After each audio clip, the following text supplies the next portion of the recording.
So today, I am sharing another interview from the One World Countless Story podcast with me, Selena Novello. We've all been in circumstances where we look back later and think, I wish I would have handled that differently. I wish I would have changed that. I wish I would have done something differently, right? So being able to recognize and work, like it's just honest work all the time. It never goes away. I've got lots of accreditation now behind me and lots of schooling, but it still comes, but it's easier now to recognize what the feelings are. It's easier to hit, we call it the reset button, right? It's easier to recognize, hit the reset button. How do I restart this? How do I take this circumstance and make it serve me? Today, Rae-Ann is our guest. In this episode, we talked about a lot of different things. We talk about her childhood and then growing up and having kids and being in relationships and merging families. But a really big theme throughout the whole conversation is just learning from your experiences and changing the mindset that everything is happening to me, to everything is happening for me. And she talks a lot about how we need to take time for ourselves. And as women, a lot of time this is very difficult to do, where we feel like we need to serve and give and raise a family and do all these things. She talks us through how she broke down that belief and that system that has been built in her for a long time, in saying that it's okay to take a break.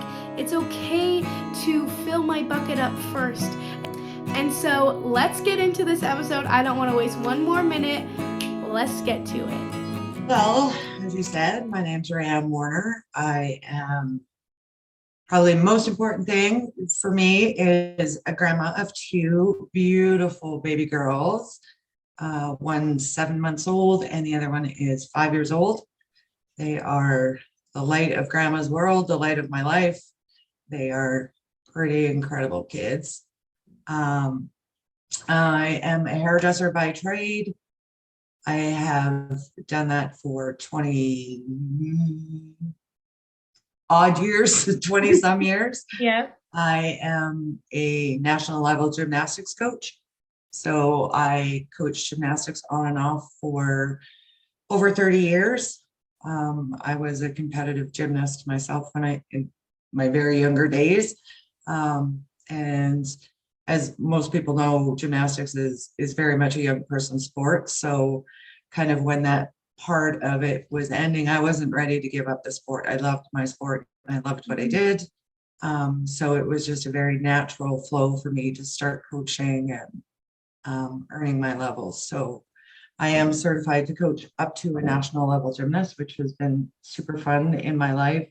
I've made crazy, incredible connections. I've watched children grow through some of the programs that we ran from, 2 years old where they could barely walk to, one of the young ladies, I stood up for her at her wedding. So, traveling through that journey with them has been an amazing thing. I've worked now in construction for the last, 15 years. 10, 15 years. I fell upon it quite by accident. I fell in love with it. I love construction. I love what I do. I'm a coordinator, so it's a very busy, very multitasking, very fluid position always when you take it on in that industry. So there's nothing there that ever bores me, which is huge for me. When I go to work, I love to work and I love to be busy. So that's been really good. And then in the last couple of years, I have created my own business, and I'm gonna take a stab at this entrepreneurial world, which I have not been a part of, not actually ever thought about doing. So it just kind of happened, and like you said, we met at YYC, and that was kind of the flow, the start of, hey, this is a viable thing and I can make this happen and this could be my life, and let's give it a whirl. I've got nothing to lose. Yeah. So Yeah, that's awesome. I love it. Sounds like you have so many different skills, even more than I knew that you had. So I'm excited to get into all those, but let's start at the very beginning. Can you tell me a little bit about what your childhood was like and where you were born and raised? I was actually born in Calgary, raised most of my life there. We spent some years in my childhood in Coronation. My stepfather was a chuck wagon driver, so we used to travel the wagon circuit and rodeo. So I spent some years doing that. I am the second youngest of five children, and we were raised as by my mom, a single parent. We lost my dad when I was four, very young. So Mhm. um, it was just, there was a lot. Yeah. And So how did losing your father affect you? Did it really sink in when you were that young, or did it take a couple of years to really affect you? um you I think a little bit of both. I think a little bit of both. To be honest, I was very much a daddy's girl, so to have that suddenly kind of taken away, my dad was only 32 when he passed, so he Wow. was very young, right? Mhm. And my youngest brother was two, so we hadn't had a ton of time with him, but enough that left a huge hole for Mhm. sure. And Mhm. then through the years, as you get older and you start to look at different families and different relationships and how that is, it always kind of was like, oh, okay, well, that looks a little different for our family, right? There's just mom, there's no mom, no dad. It Mhm. was just mom for a long, long time. So Mhm. Mhm. yeah. And your mom raised 5 kids by herself. Wow, that's crazy. What was it like having that many siblings? Crazy chaotic. Yeah, I have 3 siblings and I was like, but 4, I mean, adding one more to the mix is even more crazy, I bet. Oh, two more. Yeah. So it always, how kids are and siblings are, right? So there was always kind of two fighting over there and two fighting over there, and then one in the middle, and then it would all switch up. And Mhm. yeah, it was definitely a crazy way to go about it. Mhm. And we were raised in a house with one washroom and six people living What? there. Oh my I God. know by today's standards, people can't even fathom. No, that's crazy. I bet there was a couple fights about who gets the bathroom when you guys Oh, got and a little. door pounding, and hey, you're taking too long to brush your teeth. And oh, yeah. Yeah, That's crazy. absolute chaos trying to get out the door for school, for And sure. and when you were younger, what was like your dream job? Did you have like a thing that you were like, I really want to do this when I'm older? I always wanted to be a lawyer. Always, always wanted to be a Oh. lawyer. And And the boy that lived next to me, we were always very competitive with each other, sports, school, scholastics, all of it, right? It was, Mhm. I was going to do that. And he wanted to be a lawyer and I wanted to be a lawyer. And actually, he did. Oh And wow. yeah. That's crazy. And so you said that you were a gymnast as well when you were younger. So when did you start that? Oh gosh, I would have been six, maybe What? seven. Really? Yeah. That's crazy.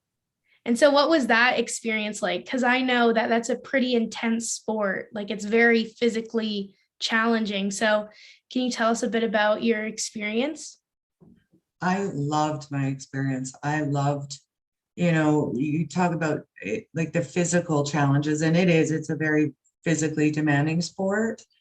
But I think that was the first time I think I really realized when you love something that much that it's not really work, you know, the Yeah. stretching and the training and and obviously, 40, 50 years ago, the sport was very different than it is today as everything evolves, right? But Mhm. um, no, just from day one, it was just it never even looked at it as work. It was just what I love to do, and that's what I did. I never really gave a conscious thought to, oh, I need to go train, or I need to, it was just, this is my time and this is what I'm going to do. And this is how I'm going to practice, and this is how I'm going to get better. And these are the people that can help me. And those are the people I can help. And, Mm-hmm. And how long did you do that till? right until I graduated high school. Oh, wow. So So how I did would you have been manage school and that sport? a lot of juggling, Yeah. a lot of juggling. Yeah. I was very fortunate that school came very naturally for me. Mm-hmm. And I didn't, as awful as that sounds, I didn't really have to work super hard at it. It Right. was just one of those things that came. So, Mm-hmm. at the end of gym practice, if I needed to go home and do my homework and it was late, it just never seemed to be a problem, because I could, write the book reports and get the essays in and do Mm-hmm. it just, there was times where certainly, probably I lacked sleep, but Yeah. when you're 16 or 18, you don't much care about that, Yeah. Yeah. And much as then, I would now. yeah, totally. So what happened after you graduated? I actually went um, to school to get my hair license. And because obviously, growing up with a single parent family, the fact that my mom just literally could not financially put 5 of us through school like that Mm-hmm. for that length of time. So um, I went to school, got my hair license. And so back in the day, it was 3,600 hours that you had to do in school, and Mm-hmm. then 3,600 apprenticeship hours that you had to do.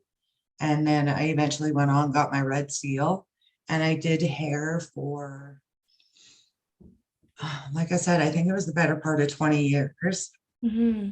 Um, it was a wonderful industry. I still love it, but it can be very cutthroat. Like, most stylists are paid on a commission basis, right? So when you're starting out, it's really hard, Mm-hmm. and um, so it took a long time. Like, it took a really long time to get established and do that.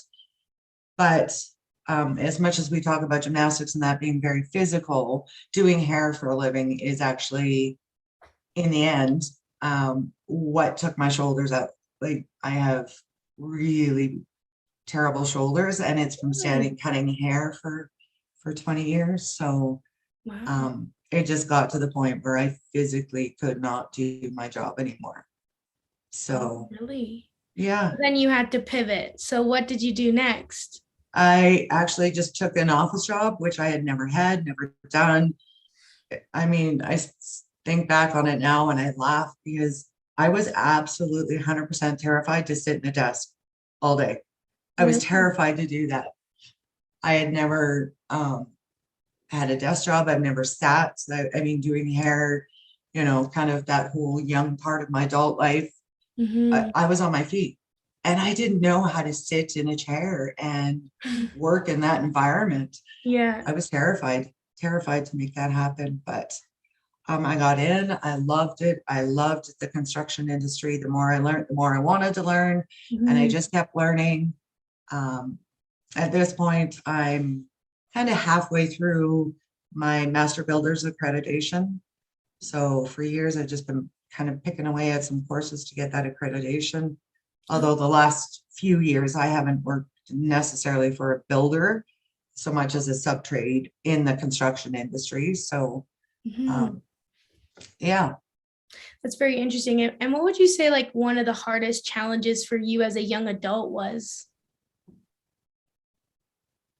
Uh, Actually, when I had to give up doing hair, that was a Mm-hmm. massive thing for me to give up, because I was very passionate, loved what I did, Mm-hmm. worked really hard at it for a really long time. Like I said, it took a long time to get established.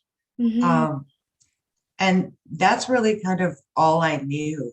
That was really all Right. I had done, other than the coaching on the side, but that wasn't obviously enough to support myself. Mm-hmm. So um, it was like, oh my gosh, what do I do? How do I do this? Mm-hmm. What's going to happen? And, you know, why are my shoulders failing me? Like, why is this a thing right now? Yeah. So I That. have to say that was probably one of the biggest challenges then, for sure. Mhm. And how did you get yourself out of that? Because those are some pretty hard thoughts. Like, why is my body failing me? I can't do what I love anymore. Like, those are really big things that happen. So how did you Mhm. keep moving forward? A lot of it, I think, had to do with I had a young child at home and she Mm, just really needed her mom to support her. So it was like, okay, this is going to change and this is how it's going to be. And just really tried to be mindful of teaching her that um, change is inevitable. We know it's coming, right? The only constant in the world, pretty much, especially nowadays, is change. yes. So how we react to it, how we do it, it might not be what we think we want at the time, right? But it always, one door closes, another one opens, right? So Yeah. trying to be mindful of living and being and trying to practice that and model that behavior for her so that Mhm. when she came across those challenges in life that she was a little more apt to just, flow with it Yeah. and know that, commitment's great, but nothing is forever. So Mhm. try it, commit to it, do it with all you've got. And if it's not for you, that's okay too. Mhm. Yeah, I think that's a really awesome lesson that you taught your daughter through that.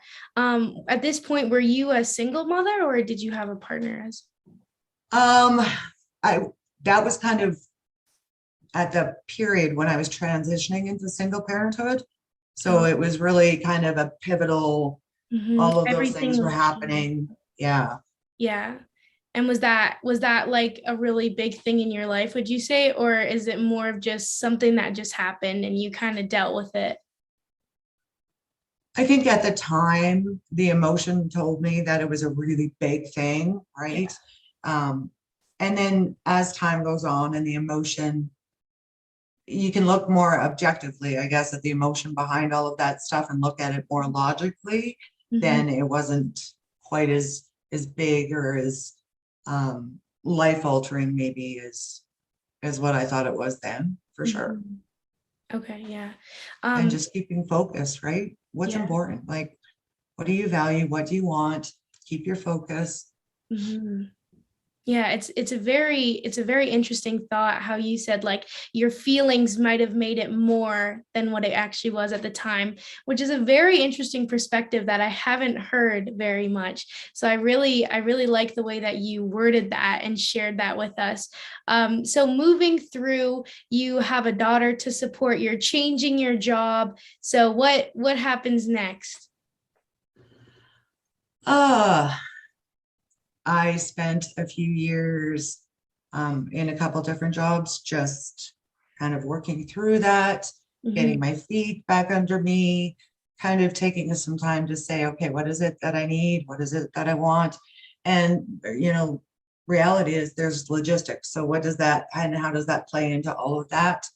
Um, so it was just, there was days where it was literally day to day. And then Tana would have been maybe Tana would have been about in grade 3, I think, when we moved. I had then got involved in another relationship, another marriage. Mhm. And so Chris and I moved in together when the kids were in grade 3. And how many kids did you have at this point? Oh, well, I have one biological child. My husband has one biological child. Okay, gotcha. So we were a blended family. Yes. And our girls are 4 months apart. Oh, wow. Do they get along? Yeah. When they were younger, no. Oh, really? Initially, when we very first started dating, I don't even think our kids realized that we were kind of dating. Uh, They understood the concept of, hey, we're going to get together and have play dates. So when they were having, or what they thought were their play dates, which is, they got along great. But then when they realized kind of mom and dad were in a position and we were going to move in together and blend our families, then it was, hey, wait a minute, I'm not going to be the only child, because both of them had been only children up till then, right? Yeah. Yeah. So they definitely had their challenges, Yeah. each of them in their own way, trying to navigate, not being an only child anymore. Mm-hmm. Yeah, I So guess that would be a huge change, a huge change. it was huge for them. Yeah. Yeah. And then, yeah, so we had 10 acres of land out where we were, and we stayed there for several years. And then as the kids got a little bit older, we were in a very small community. Mm-hmm. So I think there was less than 100 kids, K to 12, in the community school that we were going to. And the kids were coming up to high school age. And just as a family, we had to sit down and say, okay, they've got 3 years of school left, and then we're going to ask them to pick a career path, or pick an educational path, and I don't know that we exposed them to enough to be able to really do that. So I think at that point we decided that we were going to move into a bigger center and give them a whole lot more exposure to a whole lot more. I mean, you know what it's like in high school, right? So give them the options, let them kind of test the waters and feel things out. Did they like photography, or, maybe they wanted to do journalism, or Mm-hmm. but it's hard to ask a kid to make those decisions and decide what to do when they've not been exposed to it. Yeah, So that's a really great point you bring up, because I feel like sometimes in our school systems, and if you're in like a smaller community with a smaller school, they can't offer as much. Like I know at my high school was in Calgary, but it was really small. So they only offered a couple things, whereas some schools were doing like shop and a bunch of like really awesome, crazy things. And I was like, oh, I wish I would could have the opportunity to do that. But I think you're right that like you had to give opportunities to them to learn a little bit about what's actually out there more than just basic schooling. So yeah. that's a really awesome thing that you were able to realize and make a shift again. Oh, they didn't love it for a very long time. There Oh there no. was a while, yeah, for sure, where when we moved them, I mean, they were teenage kids Yeah. and they had their friends, and couldn't obviously see the whole, Yeah. why is this good for me picture. Yeah. It was, you ruined my life, and I'm slamming the doors, and I can't believe you took my friends away. And yeah. So we went Yeah. through some challenges there, and then, once things settled again, the emotion settled down, and Mhm. then it was like, oh, okay, well, this is cool, because now I have new friends and I have new opportunities, Mhm. and I get, more choices. And Mhm. Yeah, so it took a while for them to realize what you did for them. yeah, for sure. So your daughters were close to graduating then. So what was that like, having being a parent and getting to watch both of your daughters graduate like at the same time, I assume, right? They were in the Yeah. same grade. Yeah. Yeah, it was, as a parent, I think it's a little bit of a kind of a reality check, you know, Mhm. it's, and I'm sure your parents can relate when you graduated, right? It's, how did that much time go by?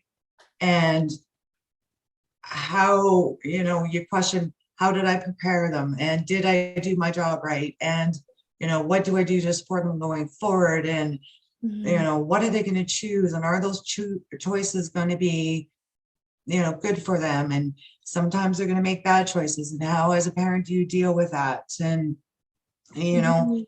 it was a very reflective, I guess, time, Mhm. right? To watch them grow from little tiny peanuts to, these young adults that were, going off into the world, and making some pretty big life choices. Mhm. So Yeah, I think my parents kind of go through the same time. Every time one of their kids graduate, it's like, oh my gosh, it's crazy. I obviously don't know what that's like, because I haven't been a parent, but I think that like the point that I really got from your story was that like you have to like let go a little bit because now it's their turn to make the decisions, right? And what is that like as a parent? Terrifying. Yeah. It is terrifying.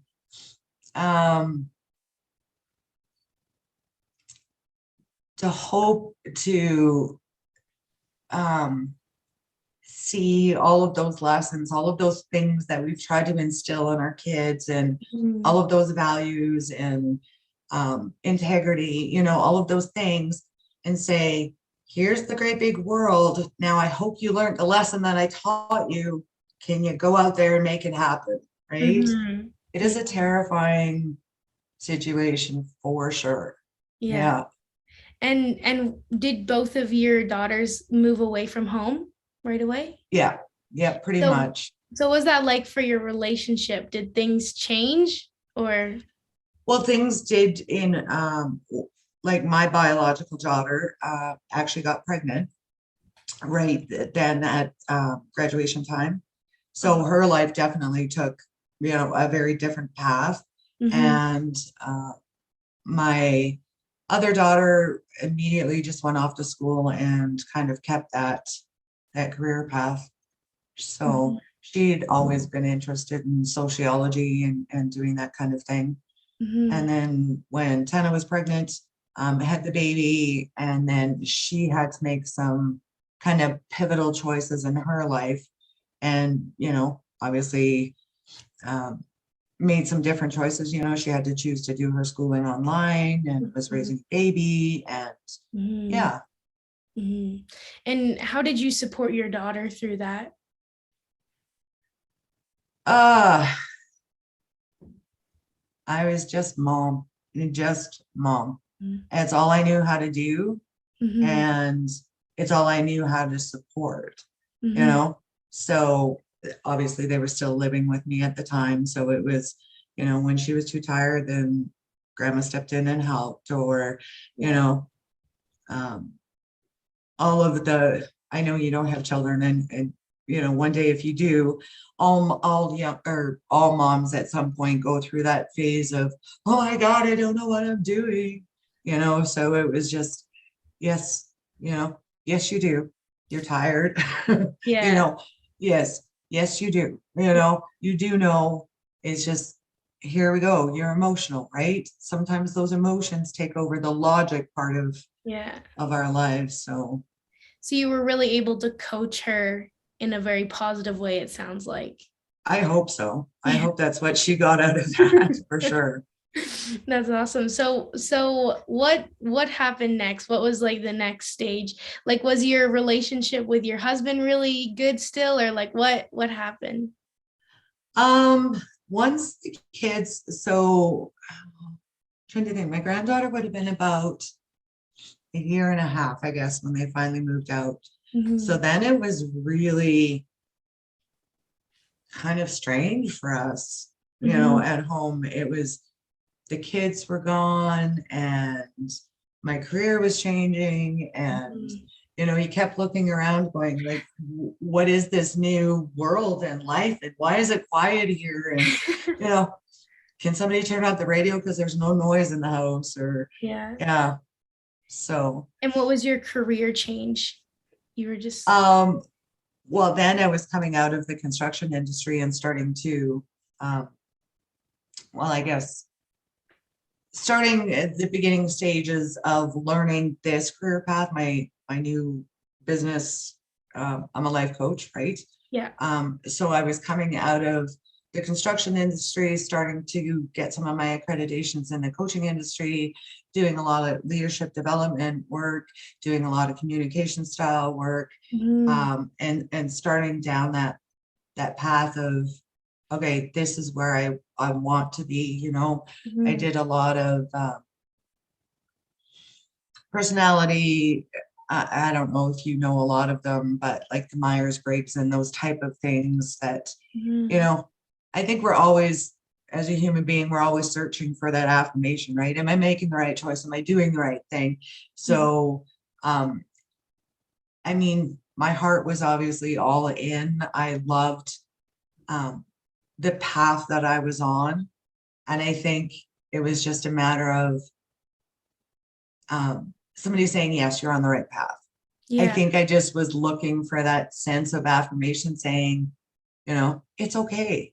Yeah. Because as much as, again, we talked about, being a parent and affirming for your kids, sometimes it's nice, even as an adult, as a grown woman, to have somebody say, it's okay, it's Mhm. okay to take the chance. It's okay to try new things. It's okay. Because Mhm. sometimes I think, especially kind of at my age, midlife, right, where we start to think, well, I shouldn't take chances, or I shouldn't do new things, or I'm too old to do that, or Yeah. if I try to do, and I think a lot of women my age probably, and I hope we're changing things for your generation, but a lot of women in my generation were very much raised with the mentality of, when you're doing things, when you're growing, when you're challenging yourself, that it's almost a selfish act, right? We Yeah. were very much raised in the world of, you're a female, you're a mother, you're supposed to nurture, you're supposed to do for other people. So Mhm. when you're taking time away to do that for yourself, we view that as a selfish Mhm. endeavor. And it took a long time to be able to realize that, no, it's not. It's Yeah. not selfish, right? Yeah, and I got lots of little questions now off this, but Yeah, the main one is like you're talking about how taking time to learn new things for you is essentially like you feel like it's selfish. So like how did you overcome that belief? Because that's a pretty strong belief. Like it is changing in the younger generation, but there is still that feeling. Like there's still that feeling that like you're supposed to be a mother and you're supposed to take care of everyone else, but I'm wondering how you change that for yourself. a lot of hard work, and a lot of that started with a transformational workshop that I went to, Okay. a full intensive transformational workshop, um, that really kind of taught me how to look at all of the things um, that I had grown up with, and to challenge those thoughts, right? Why is it selfish? Why is it selfish to do those things for yourself?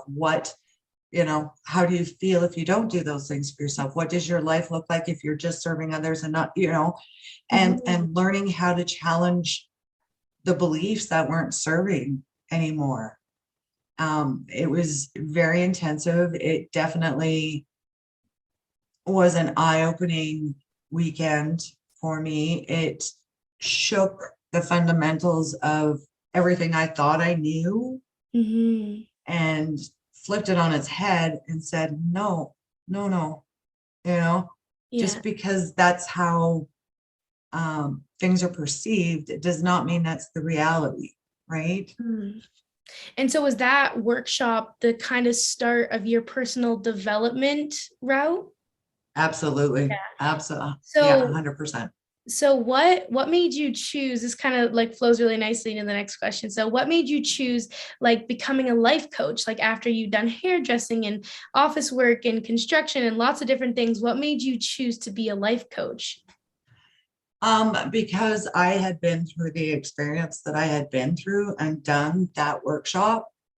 And as a team, when we walked out of there, I don't think there was a life that was untouched or unchanged after that weekend. Mm. And all the way home, when I was driving back, it was, okay, I have the ability now to help somebody else get out of that mentality, out of that mindset, to help somebody change or be okay with the change that's, coming, or that they're wanting, or that they need, or um, dig in, learn how to do it, be effective Mhm. and pay it forward, because somebody did that for me in my life.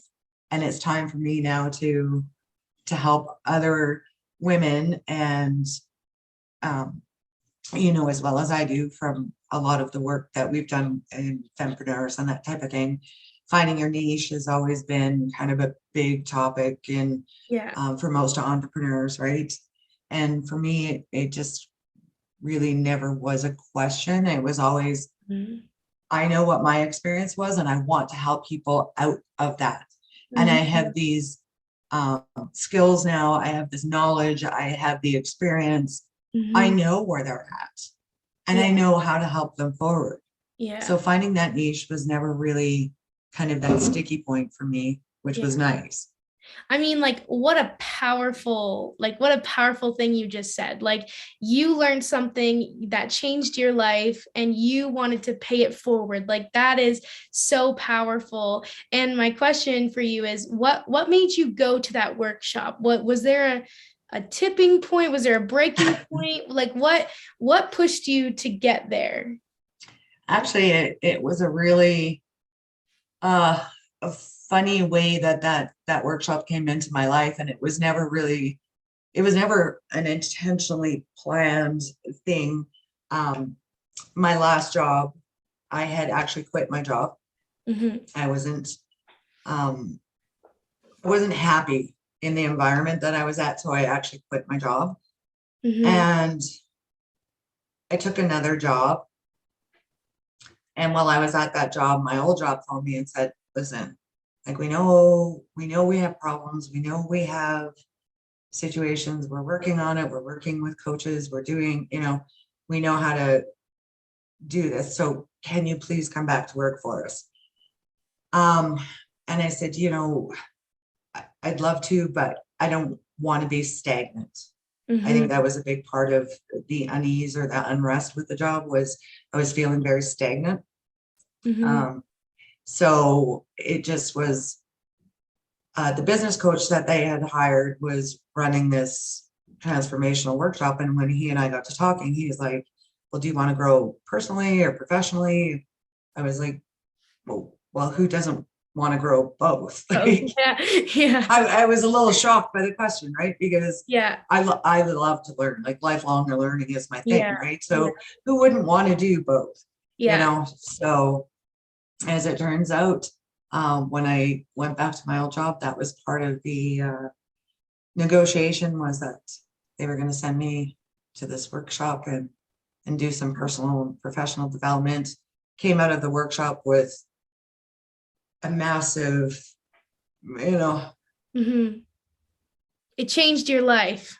it did change my life. And then it was like, okay, I'm here and I'm so excited. And now what? Like, give me another course. I want to learn more. I want to do more. I Mhm. want to, you know. So then it was signing up for everything and anything that I thought could help me help others. Right. It's like an addiction a bit, I think. Like, once you get that first little bit, you're like, okay, what else can I do? Like, this is so amazing. Yeah. The one thing that you said just at the end there, that you were like, what can I do to learn and help others with?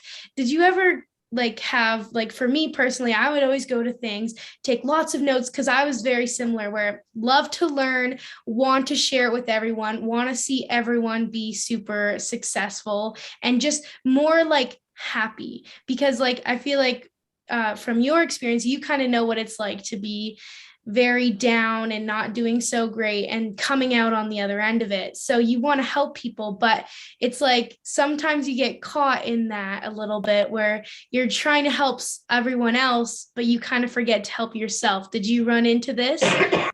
Oh, I absolutely have. Absolutely 100%. Yeah. And I don't think there's many of us that say we haven't faced that challenge at some point in our lives. And I don't think it really matters, how old or you are. I think those challenges come up. I think what's imperative is how quickly we learn to recognize what that is. Mm. Oh, and how do we pivot it, change it, change the perspective of it, and make it anything, something that's serving us as opposed to something that's not serving us, right? Mhm. It's just that shift in your mindset of what do I do with this and how do I make it serve me, right? So every time those challenges came up, it was just sit, think, look, evaluate, what do you need, what, you know. Mm-hmm. Actually, even right now, my two grandchildren and my daughter and their two cats are living in my home right now. So things are a little chaotic there. Yeah. And it was, starting to get to the stage. So Yeah. it was like, okay, I know what this is. I know what's over. I'm going to just peace out for a couple of days. So I'm actually at an Airbnb, just, okay, I just take the breath, take the breath, get the focus back, and now, okay, you can go back and you're recharged and, you've done those things to fill your cup. I was gonna say, wow, it's so quiet for having all those people, but I think it's a really interesting thing that you just said, though, that you were starting to feel like very overwhelmed. Oh no, like this is starting to go into a bad direction. And you're like, okay, stop. I'm going to take myself out of the situation, give myself a break, recharge, and then go back.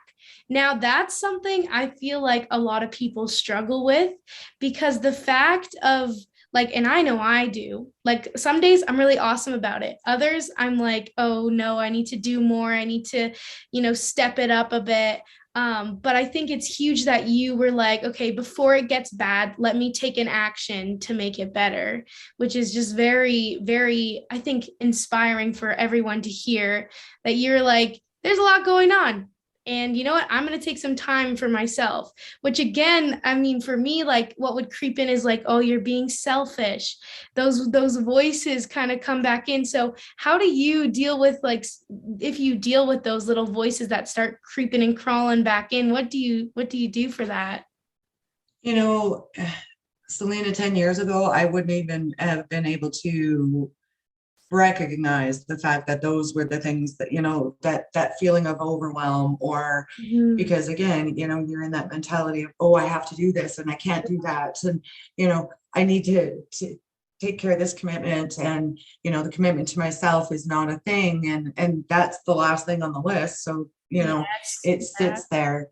So through the years, through my training, it's just been, and actually just talking to people and realizing how important, I'm sure you've interviewed lots of people that didn't recognize it and got themselves into a hard place, right? We've all been in circumstances where we look back later and think, I wish I would have handled that differently. I wish I would have changed that. I wish I would have done something differently, right? So being able to recognize and work, like it's just honest work all the time. It never goes away. I've got lots of accreditation now behind me and lots of schooling, but it still comes, but it's easier now to recognize what the feelings are. It's easier to hit, we call it the reset button, right? It's easier to recognize, hit the reset button. How do I restart this? How do I take the circumstance and make it serve me? Right? Instead of saying, oh, I don't know what to do with this, and I don't know what this is. And, it's kind of that mindset of how it's like everything is happening to me versus everything is happening for me. Just like changing that little word, it changes everything. And I think that's like really what I'm pulling from what you're saying, is that like changing it to how is this serving me? How can I learn from this? Why is this happening to me? Kind of like breaking it down a bit. So it's a very interesting thing. And it's a hard thing to do. Like you said, you're always going to be working. Like you've probably got so much education behind you, and yet you probably still have bad days too. Oh, absolutely. 100%, 100%. Right? Is it ever going to be perfect? No, but perfection doesn't exist. So, anybody that thinks they're striving for that, I think they're just really challenging themselves in a way that's not serving them, right? How do you attain something that's not achievable? Totally. Right? Yeah. So dialing it back, and we've talked a lot in the last little bit about, emotions when they're high and when they're raging and when they're huge, Mhm. It feels like that's all there is. Like it's all consuming at times, whatever that emotion, is for that moment, whether it's, fear, anxiety, or, um, self-doubt, or, all of those things, those emotions can be everything in Mhm. a moment, in a day, in a week, right? Mhm. Yeah. So it's learning how to go, okay, this is just an emotion. I'm feeling fearful. What Mhm. am I afraid of? Why am I afraid of that? How Mhm. do I take the steps to work through that? How do I use that fear to serve me for the next situation? Yeah. Yeah, that's amazing. I just love it so much. I just think like so much to learn from this. I hope everyone's writing notes because there's just like so many good things you're saying. So you have all this knowledge, all this information. I know you even said you did studies about personalities as well and different types of people. So how did you turn that into a business? Um, I honestly, when I started this, it was a wing and a prayer, Selena. You know, um, I had left my job at the second time knowing that it was never going to be a place that I was going back to. And then it was just, I was working with my coach because yes, even coaches have coaches. Yes. I was working with my coach and he just said, it's now, like, now is your time. Here it is. This opportunity is presenting itself and what are you going to do with it? Mhm. So I started networking and I'm in Red Deer. So there was a women's leadership group here. Mm. So I went to a few lunch and learns. And I Wow. remember the first one I went to, and never having thought about being an entrepreneur or traveling this journey, it was just like, okay, well, I've got my certification and I, know these things, and now I'm gonna, create this business. And I went to this luncheon, and they were, well, do you have a landing page? Do you have a website? Do you have? And I was like, There's a lot more hidden what? steps, right? Yeah. What do you mean you don't just like turn on the switch and have a like business? Like if the Yeah. lights are on, you have a business, right? Yeah. And it definitely wasn't like that at all. So Yeah. that's where, things like, I've never been um, up till my business, a big social media person. So it was, okay, this is part of what this is going to be. So now I have to learn that avenue of, marketing a business and, you Mm. know, what accounting, software do I need to run to have a business? And, it was so much more than just this passion for, oh, I want to do this thing. It was, Mhm. oh, crap. There's all these other things that Yeah. now I need to do. And what So would you say was like one of the, I mean, other than realizing there's a lot more than just kind of having an idea and turning the switch on, what would you say, like, as you've been going through some of the motions, was one of the biggest challenges you experienced? uh I don't even know if we should talk about this, but honestly, starting a business in a global pandemic Mhm. has been 100% a challenge, Yeah. right? I mean, how do you do that? Before the pandemic kind of started, I was literally shopping for a brick and mortar building. Really?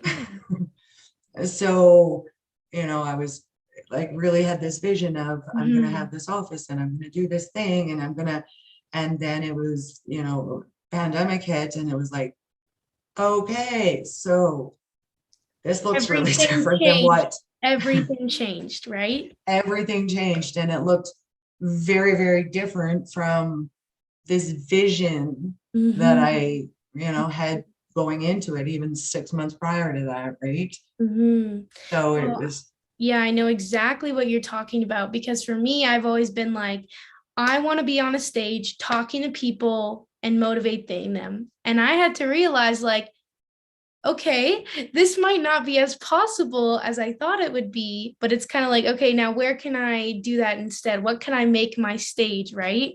So I yeah. definitely know what you're talking about, where it's like, Everything changed, and it's crazy. I mean, the fact that you were looking at buildings to have like an office in, right? Like that's huge. So like dealing with the pandemic, obviously lots of big things. What happened? Where are we at? Yeah, what happened? We're still just working through all of the things, right?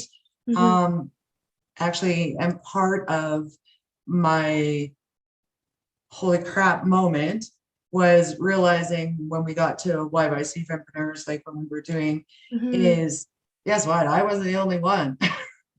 Like there was a lot of women around me doing exactly the same thing and afraid of the same things and didn't know the same things that I didn't know. And mhm, so as I kind of got a little bit more um, comfortable with things like email marketing and website design and mhm, um, I've kind of incorporated some of that into my business as well, where I can help entrepreneurs now that I've kind of traveled there and getting to the other side. I can say, mhm, look, I've done that. I've been there. I know how scary it is. mhm, Let me help. Like I know how to, help you mhm. because it was for a while, it was a really lonely road for me Yeah, until I got a community, right? yeah, Until I found those people that were like me, that yeah. were afraid like I was and didn't know the same things that I didn't know. Mhm, So we develop, we grow, and then mhm, we take those skills and we help the next group up, right? mhm, mhm. So you've kind of shifted your business then. Is it still about like life coaching and personalities and everything, but also marketing? Yeah, I do kind of two sides, and I'm really trying to blend the two, but Mhm, keep them separate. So, mhm, right now I'm in the process of kind of revamping my website to reflect that there is, two kind of spaces that I operate in. mhm. But it definitely, my passion is always going to be the coaching. I Right. mean, that's just my heart, is my passion. Yeah. But part of that coaching is serving others and bringing other people up. So it naturally takes that entrepreneurial side and says, let me help. I know, Mhm, I mhm. can help you. I can serve you. I know how to do that. Mm-hmm. Yeah, that's so awesome. Because I like what you're saying is like you've walked through it, the hard, the lonely times, and now you're like, now let's not leave one man alone. Let's bring them all together. Like, let me help Yeah. you. And I think with the two things that you're doing, they really go together quite perfectly because in order for you to be your best self and have your best business, they kind of merge together quite nicely. And I had one more question before we wrap things up. I know that you did like personality colors, like because you did it Mhm. with me, and it Yeah. was very fascinating. And I'm just wondering, like, what is the benefits of knowing? You can maybe explain a little bit about what I'm talking about in better words, but also like the benefits of knowing the different type of people that are out there. Well, it, everything in our lives is about communication, right? Whether we communicate effectively or we don't communicate effectively. So what you and I have worked on together is, and I mean, it's a lot more involved, but the simplified version is we have four basic personality types, and we're all four of those types. It's just, you know, some are stronger, some are weaker, some are more important, some are less important. Mhm. And sometimes they even change with the environment, right? That Right. we're in or that we need to be. Maybe we need to be a certain way at our job because that's what's expected of us. Mhm. If you're a hostess at a restaurant, well, obviously you're going to be expected to be friendly and helpful and, kind and, or if you're, I don't know, a car salesman, right? Your expectations at your job are going to be different than the hostess at the restaurant. So, Right. we can take those personalities and play with them a little bit too. The benefit though is when we communicate or we want to communicate effectively, if I'm talking to you in a way that doesn't make sense for you, and I'm just sitting here communicating and you're kind of like, what are you saying? And I don't get it. And I don't like what you're saying. And I don't like the way you're saying it. I'm not communicating effectively. So Mhm. learning how to communicate with people in a way that's meaningful and helpful to them is Mhm. also meaningful and helpful to you, because if you're trying to communicate, you have something to say, Yeah. but say in a way that's helpful and understandable for somebody else.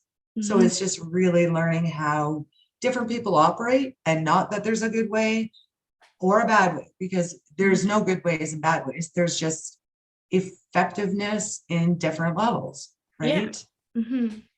Yeah, I just found it really fascinating when you brought me through that process. It was, I think 2 years already now, probably. I think it's Maybe. 2 years now since.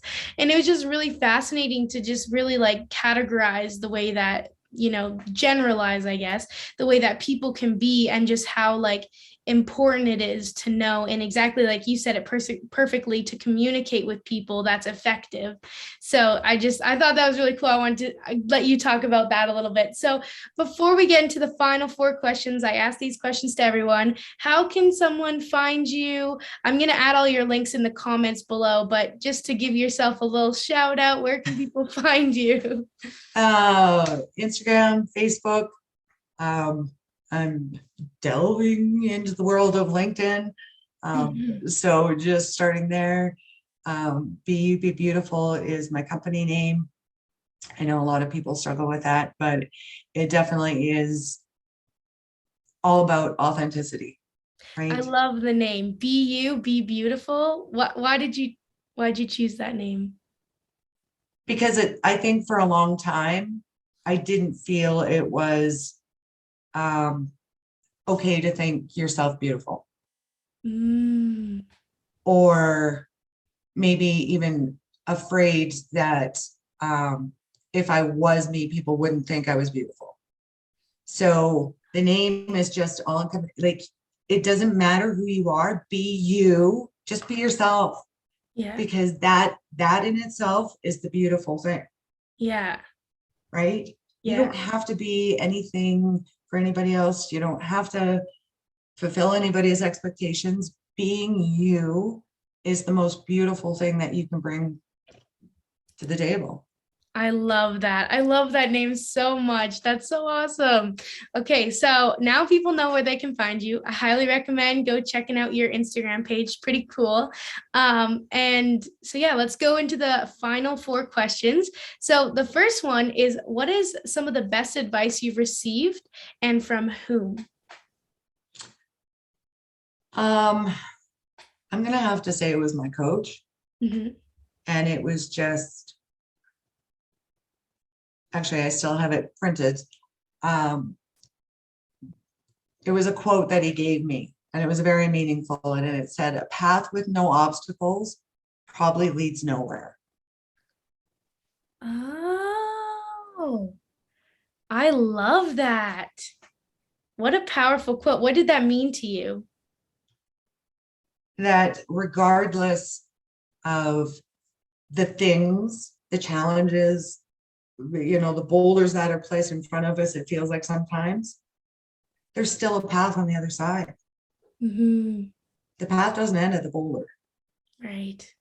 So Yeah, that's a very powerful piece of advice. I hope everyone wrote that down. That's amazing. All right, next question is, what is some of the worst advice you've received? uh I'm gonna say that um growth is not important after a certain age. Oh, so someone has said that? Implied the fact that Yeah. you're too old now to keep going to school. You're too old to start changing your life. You're too old to, right? Mm-hmm. So you're saying Like, you're never too old to keep learning, keep growing. Yes, I love that. Okay, next question is, what is a piece of advice you would tell your younger self or someone in the younger generation? A lot of what we've talked about today, actually, just do not think that caring for yourself is a selfish act. Mhm. Because when you care for yourself and you can be beautifully you in this environment, that's what we need. That's Mhm. the only thing that we can expect or want, right? Mhm. Love it. Mic drop. I love it. All right, last question. I end every interview with this question to leave us in a very awesome state of gratitude. So, can you tell me a couple things that you are grateful for today? I am right now very grateful for quiet. Yes.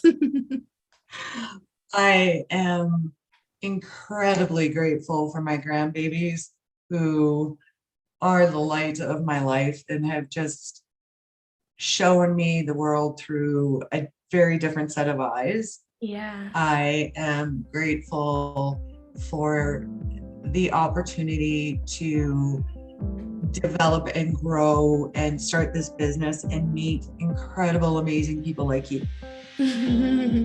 Thank you.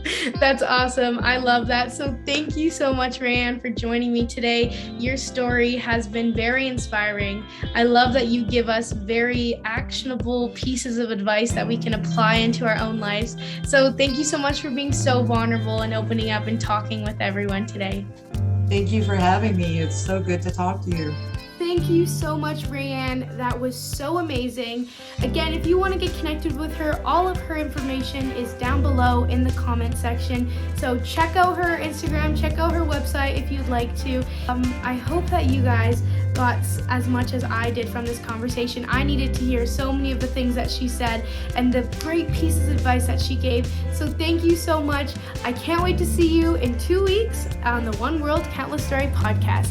I hope you have a great day. Bye, everyone.